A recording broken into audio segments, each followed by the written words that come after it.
अभिषेक यादव जी, गोरखपुर से। राधे राधे गुरु जी। राधा वल्लभ श्री हरिवंश महाराज जी, आपके चरणों में दंडवत प्रणाम। महाराज जी, मैं एक स्टूडेंट हूँ।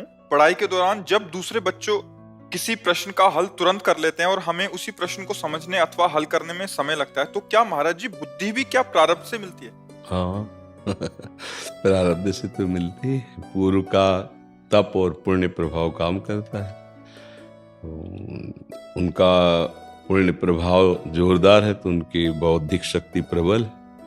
भाई इतने 140 करोड़ जनसंख्या है, पर सबकी बुद्धि में अंतर होगा। एक जैसी बुद्धि तो नहीं होगी ना। भक्तों में एक जैसी बुद्धि नहीं है, सिद्धों में एक जैसी नहीं है, उसमें भी अंतराय होता है। तो इसलिए तप, भजन, पाप, अधर्म, इनका प्रभाव होता है। तो तप भजन से पूर्व अभी पाप कर रहा है, लेकिन पूर्व का तप और भजन तो बहुत तीव्र बुद्धि होगी। लेकिन वो तीव्र बुद्धि यदि इस जीवन में भगवान की प्राप्ति न कर पाए तो किस काम की। बौद्धिक शक्ति पुष्ट करने के लिए हम केवल प्रारब्ध ही के अधीन न रहें। अगर इस जन्म में हम ब्रह्मचर्य का अधिक से अधिक संग्रह करें, पवित्र आहार करें और भगवान का नाम जप करें, तो भगवत कृपा से बहुत प्रवीण बुद्धि हो सकती है।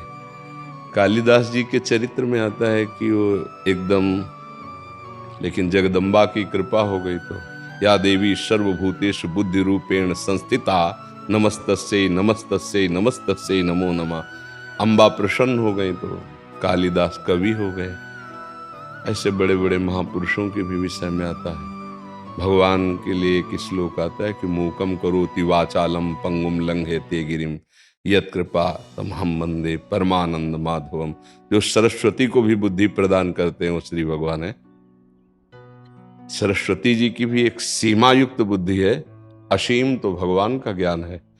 तो अगर हम भगवान के आश्रित हो जाएं, नाम जप करें, ब्रह्मचर्य का सेवन करें, पवित्र आहार, तो निश्चित बुद्धि प्रवीण हो जाएगी। अभ्यास से। हाँ, नाम जप करो ना तो बुद्धि जैसे दर्पण है, अब उसमें मल लगा है तो उसकी क्षमता अंदर है, पर मल के कारण खो गई, हमारा प्रतिबिंब साफ नहीं दिखाई देगा। और जे भी मल हटा तो साफ दिखाई देगा ना तुरंत। तो ऐसे ही निर्मल बुद्धि तुरंत ज्ञान प्रकाशित करती है, और जैसे जैसे मलिन होती जाती है वैसे मूढ़ता जागृत होती है। अब बुद्धि के मानने के लिए कोई निर्मा सर्फ आदि की रचना तो हुई नहीं, उसकी नाम जप है, शास्त्र स्वाध्याय है, भगवान की आराधना है, उसी से बुद्धि प्रबल। बुद्धिमताम वरिष्ठम, बुद्धिमानों में श्रेष्ठ कौन? से हनुमान जी। क्यों? हर समय सिया राम सिया राम सिया राम है नहीं। तो बल और बुद्धि दोनों भगवान से प्राप्त होती है।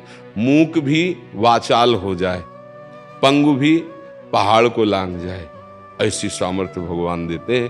तो मुझे लगता है कि हमें भगवान का आश्रय लेकर नाम जप करते हुए ब्रह्मचर्य का सेवन करें तो जरूर बुद्धि पवित्र हो जाएगी। तो मंत्रों में, नाम में अपार सामर्थ्य है। हम विश्वास करें और शुरू करें।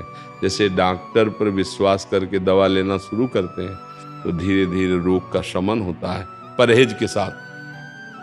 ऐसे यदि हम संत सदगुरुदेव की बात मानकर नाम जप करना शुरू करें तो निश्चित मंगल हो जाएगा, निश्चित। देखो, एक बार हमको आज के 22-23 वर्ष पहले किसी मंच पे बैठाला गया, सन्यास का वेश था कि आप कुछ बोलिए। भगवान की ऐसी लीला थी। तब तक हम ऐसे रहते थे कि जैसे कोई, हम कई बार हमसे पूछा गया कि तुम्हारे वाणी है कि नहीं, बोलना आता है कि नहीं, क्योंकि मौन शांत, अब किसी से कोई मतलब नहीं। अब हमें बैठाला गया कि आप कुछ बोलिए। तत्काल हृदय में कि अगर कुछ बोले तो फंस जाओगे, क्योंकि अगली बार फिर बैठा लेंगे। 2-4 बार नाम कीर्तन करवाया, हम कहा हम अपनी वाणी को विराम करते हैं, तो हंस दिए सब मंच में, क्योंकि एक भी शब्द नहीं बोला। हमको अपना आंतरिक प्रकाश बढ़ाना। और जब देखो उनको बुलवाना हुआ तो अब इतना बुलवा रहे हैं कि देखो 4 बजे से सत्संग 4:15 बजे से शुरू होता है, अभी तक होकर कभी लगे अब 8:30 पौने 9 इसमें बज जाएंगे।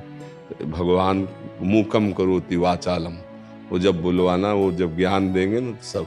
ब्रह्मा को भी ज्ञान भगवान ने ही दिया है, ज्ञान समुद्र भगवान है। हमें लगता है आश्रित हो जाओ, नाम जप करो और किसी से द्वेष ना करो। कोई कितना भी बुद्धिमान हो, वो एक प्रकृति के ही क्षेत्र में बुद्धिमान, तो तुम परमात्मा से जुड़कर उससे ज्यादा बुद्धिमान हो सकते हो, नहीं हो सकते?